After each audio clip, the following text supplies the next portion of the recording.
Pakistan tourist centre है कि सबको लेके जाए सनी देओल। नेपोटिज्म आ जाता है, शब्द भी मुझे नहीं मालूम था, साला डिक्शनरी से ढूंढना पड़ा इसका अर्थ क्या है। अमीषा पटेल है जिसको चाहिए था कि मैं विलेन को मारूं, बड़े घर की बेटी है का क्या मतलब है? You mean attitude. नसीर साहब को पिक्चर अच्छी नहीं लगी थी, उस वक्त उनको 8 फिल्मों से चिढ़ हो गई। वीर के बाद सलमान ने आपसे काम नहीं किया। फिल्म लाइन में ना दोस्ती परमानेंट है ना दुश्मनी परमानेंट है। ये टेक्निक शब्द फालतू की बेकार की वाहियात बात है। गदर 3 विथ और विदाउट अमीषा। सकीना के बिना गदर कैसे हो सकती है? बट ये सकीना अगर नहीं एग्री करती है तो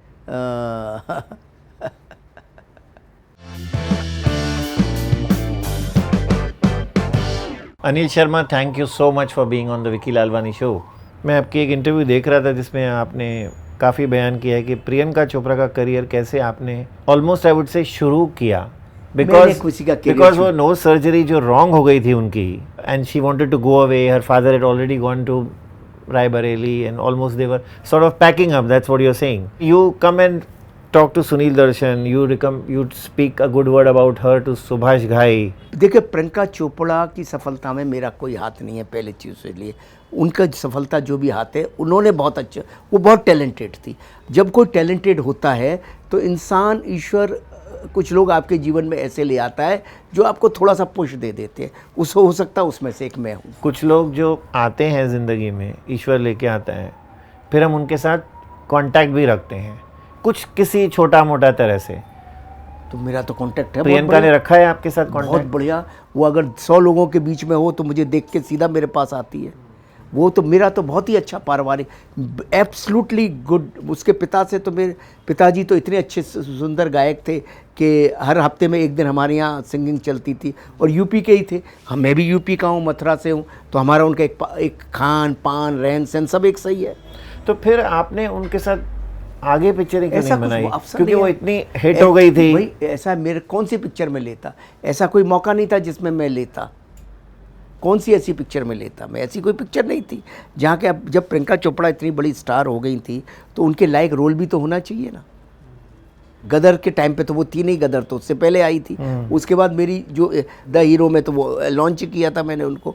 उसके बाद मैंने ऐसे कौन सी पिक्चर बनाई जो जब वो बड़ी स्टार हो गई तो उनके लायक एक रोल होना चाहिए। एक रोल होना चाहिए।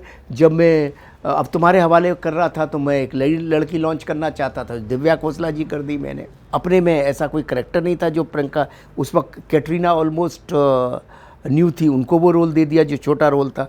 एक रोल उसकी वाइफ का रोल था जिसके छोटा बच्चा था। अब वो मैं उसके लिए क्या मैं प्रियंका को ऑफ़र करता? नहीं कर सकता था मैं।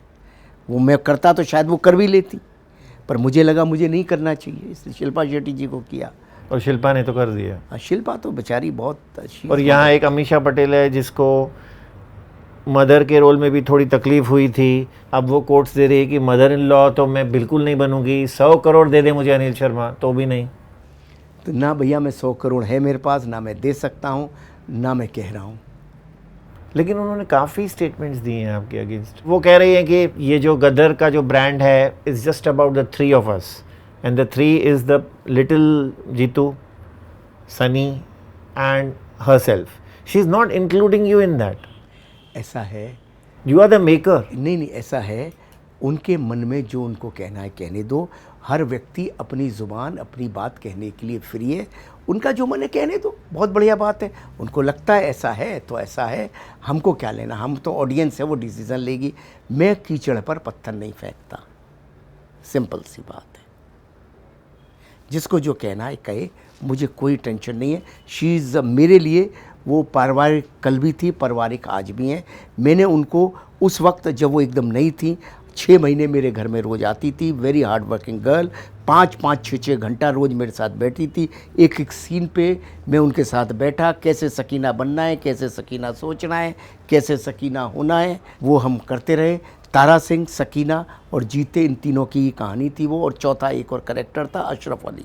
ये 4 लोगों की कथा थी गदर 1, समझे ना? 3 की नहीं थी, 4 की। और हम करते रहे। हमने बहुत अच्छा फेज़ उनका देखा है। लेकिन क्योंकि बड़े घर की बेटी हैं, थोड़े बड़े घर के बच्चे थोड़े मूडी होते हैं, वो भी थोड़ा सा मूडी हैं। कभी कभी इधर कभी कभी उधर हो जाती हैं। पर मैं अच्छी तरह से जानता हूँ कि सामने मेरे कभी भी बैठेंगी तो सब गिले शिकवे भूल के जो भी उनके मन में होंगे वो सीधा गले ही लगेगी, इतना मुझे मालूम है। बड़े घर की बेटी है का क्या मतलब है? You mean attitude? नहीं नहीं, बड़े अमीर घर के बच्चे जो होते हैं ऐसे ही होते हैं। उनके पिता, उनके दादा बहुत बड़े थे साहब, रजनी पटेल साहब, उनके माता पिता भी का मतलब बड़े बड़े ही ख़ानदानी परिवार से हैं वो लोग, और रईस लोग हैं साहब। जब वो आती थी हमारे घर में एज ए आर्टिस्ट और रिहर्सल्स करती थी सीन की, तो सॉलेटर पहन के आती थी करोड़ रुपए का, मर्सिडीज़ गाड़ी पहन के में लेके आती थी, 1 करोड़ रुपए की मर्सिडीज़ में आती थी, ऐसा थोड़े शॉफर ड्रिवन कार में आती थी। तो वो एकदम, और मैंने उनको लेने का एक रीज़न ही यही था, उनका चेहरा बहुत अच्छा था और परफॉर्मेंस डेफिनेटली नई थी, तो उसको सीखना था, करना था, उसने उसके लिए मेहनत भी की। बहुत रीटेक्स लिए आपने? नहीं, रीटेक्स तो नहीं, उसने मेहनत इतनी की थी कि वो 6 महीने तक सकीना बन गई थी। लेकिन उसके अंदर एक बात थी, जो बात अभी भी है, वो बात थी कि वो जो एक बड़े घर की बच्ची में एक एटीट्यूड होता है, एक अंदाज़ होता है वॉक करने का, चलने का, क्योंकि उसी में ही वो परवरिश हुई थी। तो मेरी जो सकीना थी, अशरफ अली की बेटी, बिलियनर था अशरफ अली उस ज़माने का, उसकी बेटी थी, तो मुझे उसके अंदर वो एटीट्यूड चाहिए था, वो बात चाहिए थी, वो बात किसी भी वही तो मैंने पूछा एटीट्यूड, और एटीट्यूड से मेरा मतलब ये भी है कि is she to proud?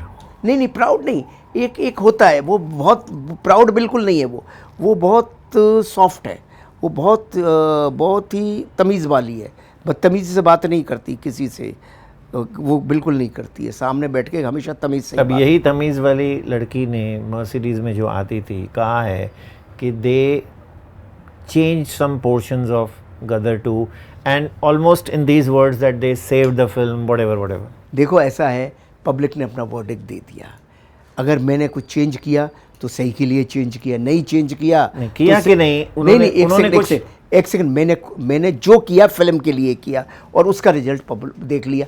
Actor क्या सोचता है वो इम्पोर्टेंट नहीं है, फिल्म क्या सोचती है वो इम्पोर्टेंट है, फिल्म के लिए क्या ज़रूरत है वो इम्पोर्टेंट है।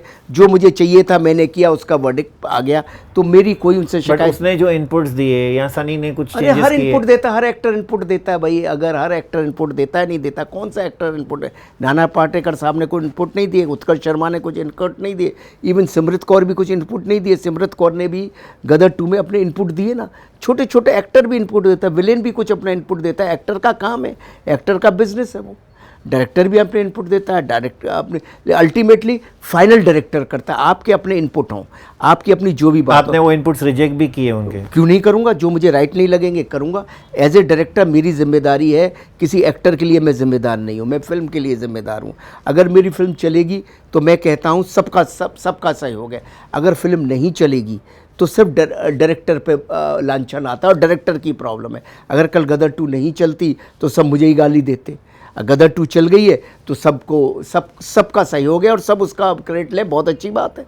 एक लाइटमैन भी क्रेडिट ले रहा है, उसमें क्या बात है? लाइटमैन भी अगर लाइट नहीं करेगा तो फेस पे लाइट राइट नहीं आएगी तो आप बदसूरत लगेंगे, तो उसका भी क्रेडिट है। क्रेडिट तो सबके है, क्रेडिट तो एक स्पॉट बॉय का भी है, जो आपको टाइम पे पानी नहीं पिलाएगा, आपका चेहरा, आपका गला सूख जाएगा, आपको चक्कर आ जाएंगे, आप शॉट नहीं दे सकोगे, उसके बिना भी नहीं होगा इतनी लाइटों के बीच में। क्रेडिट तो सबका भी है, कैमरामैन का भी है, राइटर का भी है। सबसे ज़्यादा क्रेडिट तो हमारे राइटर साहब का, शक्तिमान जी का, जिन्होंने सीन लिखे, तो उनका क्रेडिट तो हम भूल जाते हैं। मतलब वो सब, जो फिल्म लिख रहा है, जो फिल्म सोच रहा है, आज 20-22 साल के बाद गदर 2 अगर कोई सोच के लाया तो मैं ही लाया ना सोच के, शक्तिमान ही लाया ना सोच के। 20 साल में क्यों नहीं बना ली लोगों ने, क्यों नहीं बना ली? अगर इतना ही था, इतना ही समझती तो बना लेते, और अभी भी बना ले, खुला हुआ मार्केट बना ले, हम थोड़ी मना कर रहे हैं। ये क्रिकेट की वो पिच है, इस पे कोई भी खिलाड़ी आके खेल सकता है, जरूरी नहीं है 11 ही हो। वो खेल जरूर सकता है, बट खेलो भाई। बट इन इनपुट्स में जो अमीषा ने दिए, एक ऐसा इनपुट भी था जो बहुत ही कहा जा रहा है। क्या है बताइए? कि उनको चाहिए था कि मैं विलेन को मारूं, मैं सनी के साथ मिलके या समथिंग। एक सेकंड बताइए। और मैं उस पाकिस्तान में मैं भी जाऊं। हाँ, ये ठीक है, ये उनका जब फेज वो स्टोरी का वहां जाता है, जब उनके मन में था कि वो भी पाकिस्तान में जाए, बिल्कुल वो ये चाहती थी, लेकिन हमने उनको बिल्कुल मना किया कि ये नहीं पॉसिबल है, हमारी कहानी में ये बिल्कुल पॉसिबल नहीं है। और अगर आपने फिल्म देख ली है, आप खुद ही सोचो, ऑडियंस खुद सोचे क्या वो पॉसिबल था? मेरे लिए उन्होंने शुरू में ही बोला कि मुझे वहाँ जाना है। पहले दिन ही बोला था। हाँ, और तो भी फिल्म की। फिर भी की फिल्म, स्क्रिप्ट पढ़ने के बाद ही की ना, सुनने के बाद ही की ना। वो अच्छा, कौन एक्टर नहीं चाहेगा अपना रोल बढ़ाना, हर चाहता है, लेकिन वो पॉसिबल नहीं था। कहानी में क्या पाकिस्तान टूरिस्ट सेंटर है कि सबको लेके जाए सनी देओल, कि तब बेटा भी वहाँ फंसा हुआ, बीवी को भी ले जाए जाके कि तू भी चल साथ में मेरे। साला फिर बीवी पे कोई आदमी बंदूक रख देगा और फंस जाएगा। अगर मैं बीवी को ले जाता तो बीवी पे सॉफ्ट टारगेट बन जाता है। और सॉफ्ट, और मैं तो फंस जाता बुरी तरह से। क्या अच्छा पागल है क्या वो तारा सिंह, जो बीवी को भी चल भाई टूरिस्ट सेंटर है, घूम के आते हैं वहाँ पे। आदमी अकेले ही जाएगा ना, या मतलब तो इस तरह की जो बात तो उस दौरान she was sulking all the time. वो था, वो हुआ होगा। मैं पर देखो ऐसा है बेटा, लास्ट डे पे भी फोन किया होगा जब शूटिंग के पहले। ऐसा है शूटिंग के पहले कि भाई आप फिर से सोच लो। वो कुछ नहीं, वो तो खट्टे मिट्टे अनुभव होते हो रहे। सकता है जी से भी फोन करवाया होगा। वो सब कुछ, बहुत कुछ होता रहा। मैं अभी इसमें जाना नहीं चाहता, बहुत कुछ होता रहा। लेकिन अब फिल्म रिलीज़ हो गई, सुपरहिट हो गई। अब इन सब बातों का क्या मतलब है। अब अच्छे समय को हम लोग रहे। एक आपने गदर 1 आई, गदर 2 आई, वो ब्रांड फिर से आपका कंटिन्यू हो गया, उसकी खुशियाँ मनाएं हम। अब इन सब बातों में क्या रखा है। उत्कर्ष को भी, आपके बेटे को भी बहुत दुख हुआ था जब उन्होंने काफ़ी स्टेटमेंट्स दिए। ठीक है, वो तो देखिए, उत्कर्ष जिस तरह का बच्चा है वो बहुत समझदार बच्चा है। 5 साल अमेरिका में पढ़ के आया, तो वो बहुत ही सेंसिबल बच्चा है। वहाँ पे जो एजुकेशन में, जो अमेरिका में जो एजुकेशन होती है, वो कमाल की एजुकेशन है। वो जब फिल्म मेकिंग सिखाते हैं, ये सब का, उसमें वो सारी चीज़ें आपको सिखाते हैं कि how to deal with the pressure also, ये भी सिखाते हैं। तो ये सब चीज़ें, ट्रोल व्रोल होना, लोग आपके बारे में बुलाई करेंगे, ये सब भी उनको वहाँ पे समझाते हैं कि ये सब लाइफ में आने वाला है। तो वो इतना मेच्योर्ड है वो बच्चा कि वो उसको ना अच्छे से कोई फ़र्क पड़ता, ना बुरे से कोई फ़र्क पड़ता। वो मतलब उसका एक छोटा सा किस्सा मैं सुनाता हूँ आपको। जब वो आया पढ़ के, तो 10-15 दिन हो गए, उसका बर्थडे था 22 मई को। मैंने रात को बर्थडे मनाया। बर्थडे मनाने के बाद 2, ढाई, 3 बजे मैंने उसको पूछा कि बाबूजी आप आए हो। उन दिनों माँ भी अमेरिका में ही थी उसकी, ये आ गया था वापस। तो मैंने कहा कि भाई तुम आए हो पढ़ू के, कोई नंबर लाए हो या एवं ही है कुछ है, मेरे बाप की तरह हो 33-40%, क्योंकि यहाँ तो 90% लाता था हमेशा। तो बोला पापा out of 4 I got 3.98। Wow. मैंने कहा तू ना 3.9 आ गया तेरे को, तू पागल है, मुझे बता नहीं रहा है। मैं तो तेरी जगह पूरे हिंदुस्तान में हल्ला मचाता। बोले इसीलिए तो नहीं बता रहा हूँ आपको। अब हल्ला मचाते सब जगह आके, पार्टी में भी सबको बोलते, मेरे को एम्ब्रेस कर देते। बोले पापा क्या है ना, देखो मैं आपके साथ असिस्टेंट रहा, गदर में 100 दिन एज ए चाइल्ड मैंने शूटिंग की, सनी सर के संग इतना मैं बैठा उठा, मैंने इतना उनको देखा, सलमान संग के सर मैंने वीर में असिस्ट किया। मैं इतना सब करने के बाद, और आपको बचपन से रोज़ देखता हूँ फिल्मों की बात करते, खेलते खेलते भी फिल्मों की बात तो हमको सुनाई देती है ना। तो मेरे को थोड़ा बहुत फिल्मों को नॉलेज, स्क्रिप्ट का नॉलेज उन लोगों से ज़्यादा था जो बच्चे मेरे साथ दूसरे पढ़ रहे थे। तो अब मैं उनके कंपैरिजन में अगर बेटर हो गया हूँ तो उनके साथ तो इनजस्टिस है ना, उनके पास तो वो एक्सपीरियंस नहीं है जो मेरे पास है। तो what he was saying is advantage थी उसके बाद, उसके मेरे पास तो एडवांटेज थी। तो मेरे अच्छे आ गए तो अच्छे आ गए, क्या फ़र्क पड़ता है। लड़ाई तो अब है, जंग तो अब है। अब यहाँ मेरी असली जंग शुरू हो रही है, और यहाँ मेरे को बहुत लोग बुरा बोलेंगे। पहले दिन मुझे बोल रहा है मैं आपका बेटा हूँ, इसको मुझे बहुत सुनना पड़ेगा। मेरा तो इसमें कोई दोष नहीं है, मैं आपका बेटा हूँ, इसमें मेरा तो कोई कसूर नहीं है ना, लेकिन ये मुझे बहुत सुनना पड़ेगा। लोग बोलेंगे अनिल शर्मा का बेटा है, ऊपर से आप मुझे लॉन्च करोगे। मैं तो चाहता हूँ बाहर लॉन्च हूँ, मैं बाहर काम करूँ। मैंने कहा नहीं, तो हम ही करते हैं अभी, या इंडस्ट्री में इतनी आसानी से मिलता नहीं है। बोले ये मुझे बहुत सुनना पड़ेगा, मैं आज आपको बोल रहा हूँ। और चलो ठीक है, सुनेंगे, उसमें क्या बात है। अरे भाई, डॉक्टर का बेटा अगर डॉक्टर बनता है तो कोई नहीं बोलता, नेता का बेटा नेता बनता है तो कोई नहीं बोलता, लोहार का बेटा लोहार बनता है तो कोई नहीं बोलता, जर्नलिस्ट का बेटा जर्नलिस्ट बनता है तो कोई नहीं बोलता, फिल्म वाले का बेटा अगर फिल्म में आ जाए तो सब बोलते। नेपोटिज्म आ जाता है। शब्द भी मुझे नहीं मालूम था, साला डिक्शनरी से ढूंढना पड़ा इसका अर्थ क्या है। कोई किसी बिलियनर का, किसी बड़े इंडस्ट्रीज का बेटा बड़ा इंडस्ट्रीज बनता है तो कोई नहीं बोलता। बनी रहे ना सब बड़े इंडस्ट्रियों के बच्चे, तो कोई नहीं बोलता, समझ नहीं आता फिल्म क्यों बोलते हैं। अरे भाई फिल्म लाइन ही एक ऐसी लाइन है, अब बड़े इंडस्ट्रिस्ट हो, आपका बेटा इंडस्ट्रिस्ट बनेगा, आपको नहीं भी आएगा ना तो भी आपके लोग 20 लोग हैं, लेकिन फिल्म लाइन एक ऐसी लाइन है, अगर आप कितने भी बड़े एक्टर हो, कितने भी बड़े डायरेक्टर हो, अगर आपके बेटे में टैलेंट नहीं है तो बाप आपकी जगह कैमरे का शॉट नहीं दे सकता। कोई बाप अपने बेटे की जगह तो खड़ा नहीं हो सकता कैमरे के आगे, कोई बाप अपने बेटे की जगह तो खड़ा नहीं हो सकता डायरेक्शन में, नहीं खड़ा हो सकता ना, उसको ही खड़ा होना पड़ेगा ना। तो फिल्म लाइन एक ऐसी लाइन है कि बेटे को बाप का कोई एडवांटेज नहीं मिलता सिवाय इसके। वो छुपेगा नहीं, आप ये कह रहे हो कि वो छुपेगा नहीं, एडवांटेज सामने आ जाएगा।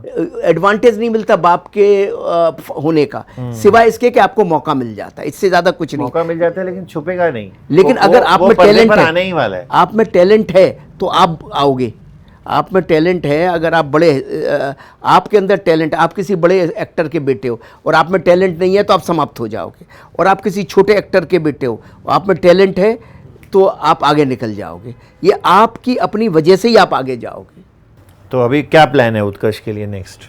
करेंगे उत्कर्ष अपने बाहर 1-2 पिक्चर उसने फाइनल की हैं अभी, अब बस वो 1-2 महीने में अनाउंस एक आध तो होगी, और बाकी मैं तो अब बनवास रिलीज़ हुई है।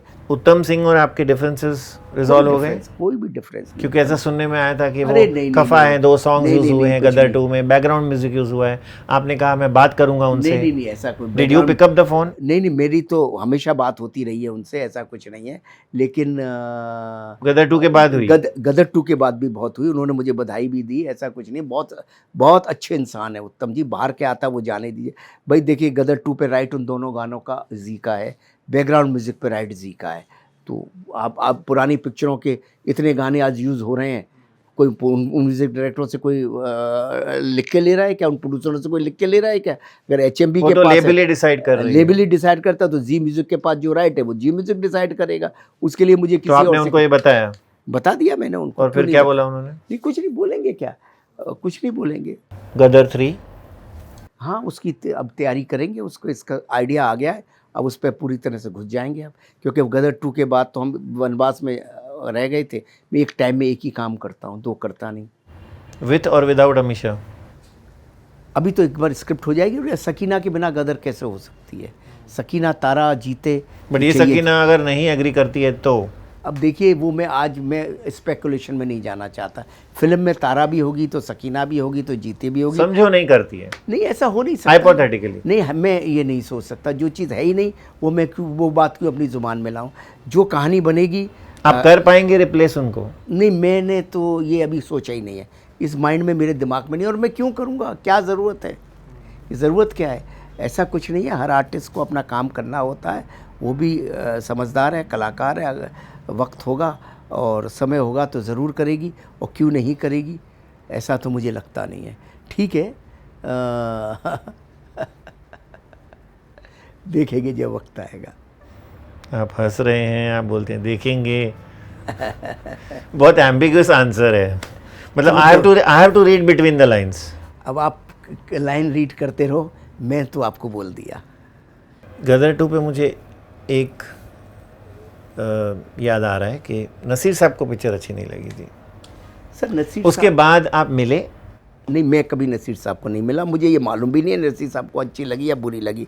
मैं कभी मिला नसीर साहब मेरे परम प्रिय, हमने तहलका में काम किया था, हम बरसों बरस से मिले भी नहीं हैं। ज़रूरी थोड़ी उनको नहीं अच्छी लगी, बहुत से लोग हैं, बहुत से लोगों को बहुत सी पिक्चर अच्छी नहीं लगती, उससे क्या कर सकते हैं। नसीर साहब गुणी ज्ञानी आदमी है, हो सकता है उनके माइंड सेट पर पिक्चर ना बैठी हो। नसीर साहब जब मेरे साथ तहलका में काम करते थे तो उनका माइंड सेट उस वक्त ऐसा था कि उन्होंने एक सीन किया तहलका में, कि खुद ही लिखा वो सीन उन्होंने इम्प्रोवाइज़ किया कि मैं कुछ ऐसा डायलॉग था कि मेरे हाथ में कोई क्या है, मैं हीरो नहीं लगता हूँ, तुमको लगता है मेरे हाथ में फटी जीन पहना हूँ, फटा कुर्ता पहना हूँ, झोला है, मेरे को 8 फिल्मों का हीरो लगता हूँ तुमको। उस वक्त उनको 8 फिल्मों से चिढ़ हो गई थी जब वो कर रहे थे तहलका, त्रिदेव, ये सब वो कर रहे थे, कर्मा, तो वो इस दौर में आ गए थे कि कहीं उनको घर बनाने थे, मकान बनाने थे, चीज़ें करनी थी, तो थोड़ा सा हो गया। अब फिर वक्त बदला होगा तो माइंडसेट उनका फिर चेंज हुआ होगा, तो वो लेकिन वो जो भी है ईमानदार आदमी है। अब जो जैसा जो उनका माइंडसेट होता है उसी माइंडसेट के हिसाब से चलते हैं। अगर उनका कॉमर्शियल मूड में माइंडसेट है तो वैसे ही सोचेंगे, अगर उनका इस दिशा में माइंडसेट आ गया तो वैसे ही सोचेंगे। जो सोचेंगे वो आपके सामने सामने कह देंगे। मे बी उनको थीम से प्रॉब्लम था, ये जो कॉन्फ्लिक्ट मुझे ऑफ टू कंट्रीज। मुझे नहीं मालूम है, मेरी उनसे कभी इस सिलसिले में बात नहीं हुई। कभी बात होगी तो ज़रूर मैं आपको ज़रूर पूछूंगा कि लालवानी साहब ने मुझसे ऐसा कहा था, बताइए क्या है आपका। हम थोड़ा बैक जाते हैं, इनफैक्ट काफ़ी शुरू में जब आपने शुरू किया था बी आर चोपड़ा साहब के साथ, और जो इतनी अच्छी और बड़ी फिल्में आपने बर्निंग ट्रेन उनके साथ की, इंसाफ का तराजू, पति पत्नी और वो, उसमें से मेन लर्निंग्स क्या हैं जो अभी तक आपने कभी हटाए नहीं? चोपड़ा साहब के साथ, चोपड़ा साहब वाज अ ग्रेट डायरेक्टर। आजकल के लोग बेवकूफ़ी की बातें बहुत से लोग करते हैं कि ये पुराने ज़माने की फिल्म है, आउटडेटेड फिल्म है, 80 की टेक्निक है, 90 की टेक्निक है। जो लोग सब बातें करते हैं ना, उनको बोलो एक फिल्म बनाएं। 80, 90, 70 की टेक्निक पे चलो लेसन ही लिख दें, मैं उनके चरण पकड़ लूँगा, पहली बात तो सुन लीजिए। लेकिन मैं अपने गुरु बी आर चोपड़ा साहब के चरण पकड़े थे, समझे ना, क्योंकि उनसे मैंने एक जो बात सीखी थी ना, वो बात मैं आज सबको कहना चाहता हूँ, सारा इंडस्ट्री सीख ले। वही मैं जानना चाहता हूँ। उन्होंने सिर्फ मुझसे एक ही बात कही थी कि टेक्निक फैक्निक कुछ नहीं होता, ये टेक्निक शब्द फालतू की बेकार की वाहियात बात है। जिनको सिनेमा नहीं आता वो टेक्निक की बात करते हैं। टेक्निक, कैमरा क्या है, एक कलम है, लाइटें क्या है, सिर्फ एक कलम ही तो है। ये सब कुछ कलम ही है, कुछ नहीं है। सब कंटेंट क्या है, कंटेंट क्या है जो आप कथा कह रहे हैं, इंटरव्यू क्या है जो हम और आप बात कर रहे हैं, जो पॉडकास्ट हो रही है इसमें जो मैं बोल रहा हूं और जो आप मुझसे सवाल पूछ रहे हैं, यही इंपॉर्टेंट है ना। आप आपके बीच में 10 शॉट लगा देते, 12 फिल्टर लगा देते, लेकिन इसको 3D कर लेते, इसको 4D 8D 12D कर लेते, लेकिन बात क्या लोगों तक पहुंचती। मेरा मतलब है बात पहुंचाना जरूरी है। बात पहले तो बात होना जरूरी है, दूसरा वो बात पब्लिक तक पहुंचे, वो रास्ता चुनना जरूरी है, बस 2 ही चीज़ें जरूरी है। तो चोपड़ा साहब हमसे बोलते थे, जब हमें कभी कभी शॉट के बीच में ऐसे बताते थे कि देखो, तीनों चारों असिस्टेंट बैठ जाते थे, शॉट में लाइटिंग में टाइम हो रहे थे, तो अपने आप बोलना शुरू करते थे, देखो इम्पॉर्टेंट ये नहीं है कि आप कैमरा ऊपर लगा रहे हो, नीचे लगा रहे हो, क्या फिल्टर यूज़ कर रहे हो, क्या कर रहे हो, वो कोई वैल्यू नहीं रखता। इम्पॉर्टेंट है आप कहानी कह क्या रहे हो, कह क्या रहे हो, वो इम्पॉर्टेंट है। जब पर्दे हिलते हुए हो ना, फिर भी संतोषी माता सुपर हिट होती है और सबसे बड़ा बिजनेस करती है, इससे कोई फ़र्क। और शोले के संग एक बराबर सेम थिएटर में सेम डे रिलीज़ होती है, 2 पिक्चरें, एक संतोषी माता और एक शोले, सेम महीने में, और दोनों बड़ा बिजनेस। वो हाईली टेक्निकल फिल्म, ये हाईली नॉन टेक्निकल फिल्म, साले पर्दे हिल रहे थे इसके। तो क्या हुआ, वहाँ आरतियाँ चल रही थी, तो मुद्दा क्या था, मुद्दा तो बात का ही था ना, बात ही लेके गई ना फिल्म को। हम क्या कह रहे हैं वो ज़्यादा इम्पॉर्टेंट है, समझे। उसके बाद आता है हम उसे कैसे कह रहे हैं, यानी स्क्रीन प्ले, हम कैसे कह रहे हैं वो इम्पॉर्टेंट है। किसके द्वारा कह रहे हैं ये इम्पॉर्टेंट है ही नहीं। जब मैं वनवास बनाता हूँ तो एक फैमिली फिल्म है, उसमें सास बहुओं वाले सीन है, तो मैं थोड़ा सा उसको टीवी के अंदाज में बात करता हूँ। Back to Vanvas. Honestly, I now feel that the student of B.R. Chopra is in you, because there are shades of Bagban in this movie. Has it finally emerged? Because when I see your career, शुरू से आप बहुत ही emotional film ज़रूर बना रहे थे, और फिर सडनली आप एक्शन में चले गए हुकूमत के बाद, largely. Yes, B R Chopra साहब से सीखा है, तो गुरु का कोई अंश, इतना मुत्ता अंश तो आएगा। वो तो बहुत बड़े थे, मैं तो इतना बड़ा हूँ नहीं, लेकिन बागवान का इसमें असर है या नहीं है।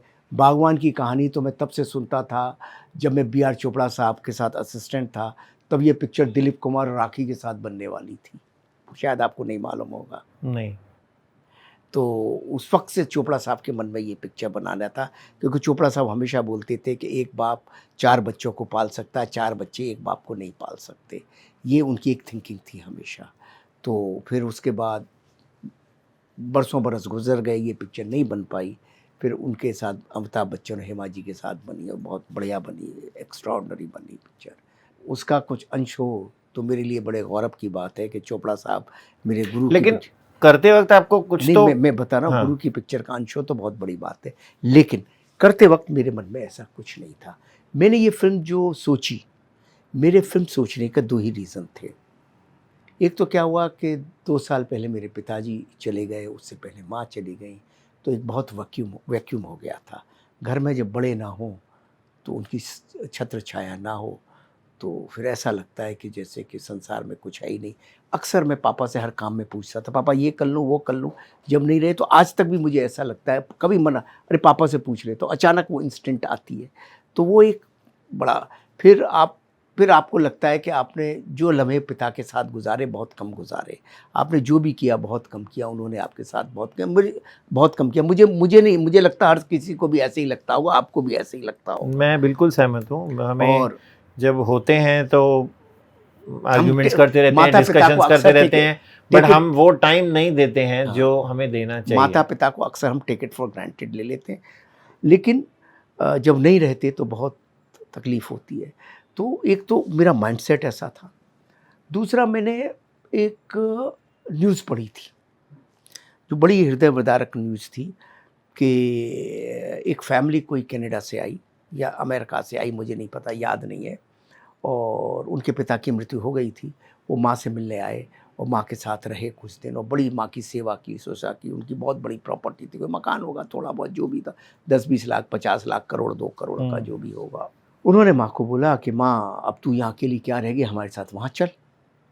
माँ ने पहले मना किया, फिर माँ मान गई, माँ तो माँ मान जाती है, मकान बेच दी गया, पैसे तो अमेरिका ट्रांसफ़र करने पड़ेंगे, अमेरिका तो माँ का नंबर है नहीं, तो बेटे के अकाउंट में ही ट्रांसफ़र होंगे, तो बेटे के अकाउंट में ट्रांसफ़र हो गए। माँ को तो कुछ लगा भी नहीं है इसका कुछ अर्थ है।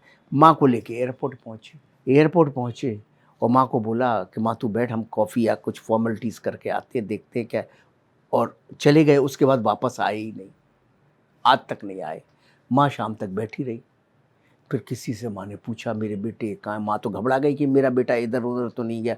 माँ को उल्टा लगा, वो तो सोच ही नहीं सकती थी, और रात तक, सुबह तक माँ को ये क्लियर हो गया। जब आधी रात अकेली बैठी रही तो क्लियर हो गया कि बच्चे उसके चले गए। और अब आप सोचो, ये घटना सुनने के बाद आपको कैसा लग रहा है? सांस निकल गई मेरी जब मैंने ये घटना पढ़ी अखबार में। मैंने कहा यार ऐसा है। फिर पता लगा कि कुंभ में और ऐसे वृंदावन में, हम मथुरा का हूँ, तो वहाँ फिर पता लगा कि वहाँ तो हम देखते रहे, हज़ारों विडोज़ जो हैं वहाँ पे रहती हैं, लोग छोड़ के चले जाते हैं। कुंभ के मेले में अब जैसे अभी कुंभ हो रहा है, लाख, 50,000, 25,000 कितने लोग एबेंडेंट हो जाएंगे, ऐसा होता ही है। तो मुझे अच्छा, एक रेगुलर फीचर है। रेगुलर होता है। आप देखो ना, ओल्ड एज होम पहले से बहुत ज़्यादा बढ़ गए हैं, कई गुने बढ़ गए, आप नेट पे देख लीजिए, ऐसा बहुत कुछ हो रहा है। बट ये लोग वापस नहीं जा सकते हैं बाद में? अरे अब आपको उठा के बाहर फेंक ही दिया तो कैसे वापस जाएगा? और ज़्यादातर तो वो लोग होते हैं जो अपनी याददाश्त ही भूल चुके हैं, जिनको पता ही नहीं है, और कंडीशन भी ऐसी है। कंडीशन भी ऐसी है, कहाँ जाएगा? और फिर आपको एक बार ये समझ आ जाए कि मुझे घर वालों ने फेंक ही दिया है, तो इतना ईगो तो बाप में होता है, इतनी गैरत तो होती नहीं होती है बाप में कि कहाँ जाएगा वो बेचारा, और जाएगा तो दोबारा फेंक दोगे, यही होता है ना। ये तो अब जो माँ बाप, बच्चे जो है, जब आप 1.5 बित्ते के होते हैं तो उस वक्त आपको उठा के फेंक दे तो क्या करेंगे आप? लेकिन बाप तो नहीं फेंकता आपको, आप फेंक देते हैं। त्रेता था, राम अपने पिता की आज्ञा पाने के लिए वनवास चले गए, यहाँ तो आप वनवास भेज देते हैं, कलयुग है ये। तो ये सब बातें मेरे दिमाग में चलती थी।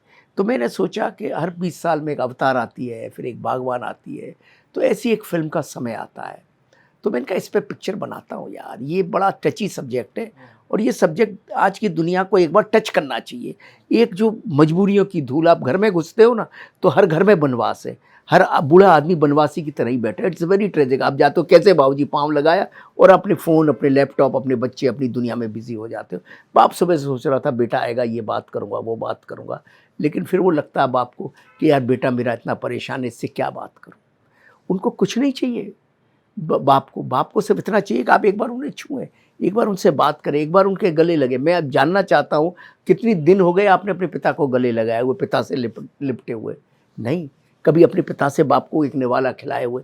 बाप तो आपको खिलाता है, पर कभी आपने खिलाया अपने पिता को निवाला? नहीं। इसलिए पिक्चर के एंड में मैंने लिखा है, गो हग योर पेरेंट्स, लिखा है ना मैंने, आपने देखी है पिक्चर।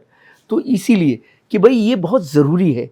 ये पहले जॉइंट फैमिली होती थी तो ये चीज़ हो जाती थी, आप नहीं हैं तो आपके बच्चे हैं, नाती हैं, पोते हैं। आज नाती पोतों के साथ तो कोई रिश्ता ही नहीं रहा, बाबा दादी वाला रिश्ता ही ख़त्म हो गया, चाचा चाची, ताऊ ताई, बुआ भतीजे वाला रिश्ता ही ख़त्म हो गया, मौसी मामा भांजे वाला सारे रिश्ते ही ख़त्म हो गए। आप जानते नहीं है कौन कहाँ है। बट मूवीज ने भी ये छोड़ दिया है पेरेंट्स और को दिखाना। मूवीज़ ने भी मतलब आप मूवीज में देखो आजकल की, बिल्कुल छोड़ दिया है। हार्डली कोई फिल्म है जिसमें कोई मम्मी है, कोई फादर है, कोई रिश्तेदार है। इसीलिए गदर 2 के बाद मैंने सोचा कि यार पब्लिक ने मुझे इतना दे दिया, इतना प्यार दे दिया, और मेरी भी नैतिक जिम्मेदारी है पब्लिक को कुछ वापस दूँ। तो मैंने सोचा ये फिल्म नहीं, एक सोसाइटी के लिए एक मुहिम है जो मैंने चलाई है। Actually it is not a movie, it is ये एक मकसद है, एक मिशन है जो मैंने सोसाइटी के लिए चलाया। शायद इस बात से लोगों में एक अवेकनिंग हो, लोगों में लोग जागें, और इसीलिए मैं चाहता हूँ ज़्यादा से ज़्यादा लोग इस पिक्चर को देखें, बच्चे अपने माँ बाप को दिखाएं, माँ बाप अपने बच्चों को दिखाएं, क्योंकि ये एक बहुत ही ज़रूरी चीज़ है हमारी सोसाइटी के लिए। नहीं, हम जीते जी हम नीरस होते जा रहे हैं, हम सूखते जा रहे हैं, हम समाप्त होते जा रहे हैं। हमें रिश्तों की प्यास चाहिए, रिश्तों का रस चाहिए। उस रिश्तों के रस को बढ़ाने के लिए ये फिल्म मैंने बनाई है। मैं तो गदर 2 के बाद कोई बड़ी एक्शन पिक्चर बनाता, सब लोग रेडी हैं, मुझे क्या दिक्कत थी? कोई दिक्कत थी? मुझे नाना सर का खुद फ़ोन आया कि तुम भाई ये अब तुम क्यों कर रहे हो, तुम तो करेगा नहीं अब ये पिक्चर, क्योंकि नाना सर को मैं ऑलरेडी कर चुका था, साइन कर चुका था, अब तू करेगा नहीं। मैंने कहा करूँगा सर, ये फिल्म मैं इसलिए नहीं बना रहा हूँ कि भाई मुझे कोई बहुत बड़ी कॉमर्शियल फिल्म बनानी है, वो तो मैं कोई एक्शन पिक्चर बनाता। ये फिल्म मैं इसलिए बना रहा हूँ कि मेरी आत्मा की फिल्म है, मैं चाहता हूँ ये बनाना, एक मिशन है, एक मकसद है जो लोगों तक पहुँचाना है मुझे। एज ए निर्देशक, एज ए डायरेक्टर, जब मैं कैमरे के पीछे हूँ, कुछ ऐसा भी तो करूँ जीवन में जो कि ज़िंदगी में, मतलब कुछ ऐसा सिनेमा भी तो बनाऊं जो कि ज़िंदगी में मुझे हमेशा याद रखा, जिसकी वजह से कह के शर्मा जी ने एक फ़िल्म बनाई थी जिसने हमारे दिल को गूज़बम्प ला दिए थे और हमारे दिल को हिला के रख दिया था। श्रद्धांजलि, बंधन कच्चे धागों का, अपने मैंने बनाई थी। वही मैं कह रहा था, शुरू में आपका ट्रेजेक्ट्री वही था, काफी इमोशनल था। उसके बाद वीडियो आ गया तो मैं उधर चला उसके गया। बाद एक बार हुकूमत तो में फिर लोगों ने आपको मुझे छोड़ा नहीं। बॉक्स ऑफिस सक्सेस मिल गई, मैं तो बनाना चाहता था, आप मैं बॉक्स ऑफिस सक्सेस चेज करने लगे। मैं चेज नहीं कर रहा था, मेरी प्रॉब्लम बहुत अलग रही है। मैं ज़िंदगी में लव स्टोरी बनाना चाहता था हमेशा। अब मेरा बेटा है, अब मैं लव स्टोरी भी बनाऊंगा लाइफ में, क्योंकि मेरे साथ कोई हीरो लव स्टोरी के लिए रेडी नहीं होता था। सबको मेरे साथ बात करना है तो एक्शन करना है, एक्शन करना है, एक्शन करना है। लेकिन उस एक्शन इमेज के दौरान हुकूमत के बाद काफ़ी फिल्में आपने ऐसी बनाई जो नहीं चली। कोई कौन सी ऐसी जो नहीं चली बताओ? काफ़ी थी। एक तो बताओ जो नहीं चली, एक बताओ। मतलब जिस तरह से गदर, नहीं, गदर जैसी पिक्चर तो 20 वर्ष में एक आती है। एक बताओ जो पिक्चर नहीं चली जो है आपने बनाई, सुहाग तो मैंने बनाई नहीं थी। माँ तो सुपर हिट हुई थी। पुलिस वाला गुंडा, पुलिस वाला गुंडा भी मैंने बनाई नहीं, और मैं डायरेक्ट नहीं था, प्रोड्यूसर था। प्रोड्यूसर तो थे, हाँ, पर डायरेक्टर नहीं था ना। और जितनी महाराजा मेरी एक ही पिक्चर थी जो नहीं चली, बस सिर्फ एक पिक्चर। बाकी ऐलान जंग, तहलका, फरिश्ते, सब पिक्चर सुपर हिट है। और मैंने ये एक पिक्चर जो बनाई थी, क्या बोलते हैं, महाराजा, वो ज़रूर थोड़ी गड़बड़ हुई। मैं 4 साल बीच में डायरेक्शन नहीं किया, क्योंकि मैं बड़ा स्टूडियो खोलना चाहता था, चीज़ें करना चाहता था। थोड़ा अमेरिका गया, जापान गया, ये गया, 4-5 साल डायरेक्शन नहीं किया। फिर मैं आया, और हर आदमी के अपने सपने होते हैं, मगर वो सपना मेरा नहीं हो पाया पूरा। थोड़ा मैं तकलीफ़ में आ गया, नुकसान में आ गया। आप हॉलीवुड जाना चाहते थे? और मैं बॉम्बे में फिल्म स्टूडियो खोलना चाह रहा था, अमेरिकन स्टूडियो जैसा बड़ा स्टूडियो खोलना चाहता था, जिसमें कि सब चीज़ें हॉलीवुड कोलैबोरेशंस करना। हाँ, वो नहीं हो पाया, जीवन में नहीं हो पाया, चीज़ें नहीं। मैं क्या था, मैं डायरेक्टर हूँ, मैं बिजनेसमैन नहीं रह पाया। मेरी प्रॉब्लम ये रही कि मुझे बिजनेस वाला एप्टीट्यूड नहीं रहा, उसकी वजह से मैं नहीं कर पाया। अब जैसे आदित्य चोपड़ा जी हैं, वो अच्छे डायरेक्टर भी हैं, अच्छे बिजनेसमैन भी हैं। करण जौहर साहब हैं, अच्छे डायरेक्टर भी हैं, अच्छे बिजनेसमैन भी हैं। उनमें गुण हैं, वो आगे निकल गए, वो बहुत अच्छे हैं, बहुत बढ़िया हैं। मेरे अंदर बिजनेसमैन वाला एप्टीट्यूड है ही, एटीट्यूड है ही नहीं। तो कहीं ना कहीं अब मैं कोशिश कर रहा हूँ लोगों को ऐसा संग साथ जोड़ने की, जिनको कि ये काम आता हो, मेरे को ये काम आता हो, ताकि इस दिशा में भी चले। हो सकता है कल मेरा बेटा वो थोड़ा सा इस मामलों में थोड़ा समझदार है, हो सकता है वो इस मामलों में साथ आ जाए। वीर के बाद सलमान ने आपसे काम नहीं किया? वो नहीं हो पाया। उसमें वो काफी नाराज हो गए थे। वो ठीक है, वो एक क्षणिक गलत फहमियाँ होती हैं, हमारी भी कुछ गलत फहमी थी, उनकी भी कुछ गलत फहमी थी, दोनों की गलत फहमियाँ वक्त ने दूर कर दी। फिल्म लाइन में ना दोस्ती परमानेंट है ना दुश्मनी परमानेंट है। Salman is a wonderful person और आज भी हम दोनों बहुत अच्छे मित्र हैं और बहुत बढ़िया। What was the conflict? He wanted a separate ending, different ending? नहीं, वो देखिए ऐसा है, जो वो चाहते थे वो तो फिल्म रिलीज हुई ना। अभी क्या होता है, वो कुछ चाहते हैं, मैं कुछ चाहता हूँ, क्रिएटिव कॉन्फ्लिक्टेड होते हैं। अब उन गले मुर्दों को उखाड़ने से क्या फ़ायदा। वीर लेकिन आज भी मेरे लिए बहुत ब्यूटीफुल फिल्म है। सलमान खान साहब के जीवन की भी one of the most beautiful film है। अगर वो फिल्म आज रिलीज़ होती खान साहब के इस टाइम में तो बिगेस्ट ब्लॉकबस्टर होती, मैं गारंटी से कहता हूँ। समय भी तो होता है ना आर्टिस्ट का और डायरेक्टर का, सबके समय होते हैं। Back to Vanvas, which is the most difficult scene. I'll tell you mine first before you बताओ। say. I think the landslide scene. This बहुत has not been seen before. हमने रियल शूट किया था वो, ये कैसे शूट किया आपने? पूरा रियल शूट किया हमने। इतने पत्थर बनाए अपने, इतनी चीज़ें की, 1 महीने की प्रिपरेशन थी हमारी। टुक 1 मंथ हमारे से बोल्डर बनते रहे, चीज़ें बनती रही, रैकी होती रही, कैसे पत्थरों को गिराना नहीं, है ऑफ कोर्स आप एक्शन में माहिर हैं, बट फिर भी ये और कैसे एक्टरों को नहीं लगे देखो ऐसा पत्थर साथ से चले जा रहे हैं, उसकी हमने बहुत सारी प्रिपरेशन किया। वो तो मैं यहाँ नहीं बता सकता क्या की, बट वो रिक्वायरमेंट थी कहानी की। अब चूँकि क्या है कि अब वो लोग पिक्चर देखने आते हैं अनिल शर्मा की, तो कहीं ना कहीं जो फ़ैन है मेरे, वो उनको एक्शन भी थोड़ा सा देखना है। तो वो अगर मेरा कुछ भी पोर्शन आ रहा है तो उसका लेवल बड़ा ही होना चाहिए। तो जो फिल्म की जो लिमिटेशंस थी, फिल्म का जो दायरा था, उस दायरे में उसको मैंने उस तरह से शूट किया। मेरा क्या है विकी, मैं फिल्म को प्लान करके नहीं सोचता कि ये फिल्म आज के ज़माने की है, इसको मैं ऐसे शूट करूँगा। हार्ट से बनाते हो। यहाँ से सोचता हूँ और उस सीन के मुताबिक शूट करता हूँ कि वो सीन इस टाइम में, इस पीरियड में प्लेस है, उसके लिए क्या किस तरह से उसमें कैमरा रखा जाए, किस तरह से उसको शूट किया जाए, किस तरह के उसके डायलॉग हो, वैसे शूट करता हूँ। मैं ये नहीं सोचता साउथ की फिल्में, वो देखो ना उनके बारे में आज सब बोलते हैं वेरी मॉडर्न, वेरी दिस, उनकी टेक्निक, उनकी एडिट। अगर मैं वैसी कभी फिल्म बनाऊंगा तो वैसी करूँगा। बन क्या नहीं, वही तो बन रहा है। VFX बहुत अच्छा है। जो हमने हुकूमत बनाई, ऐलान जंग बनाई, यही सब तो फिल्में बन रही हैं। बन क्या रहा है, यही तो बन रहा है, और क्या हो रहा है। Thank you, Anil sir, and this was चलिए, a lovely okay, conversation. thank you. Thank you once again.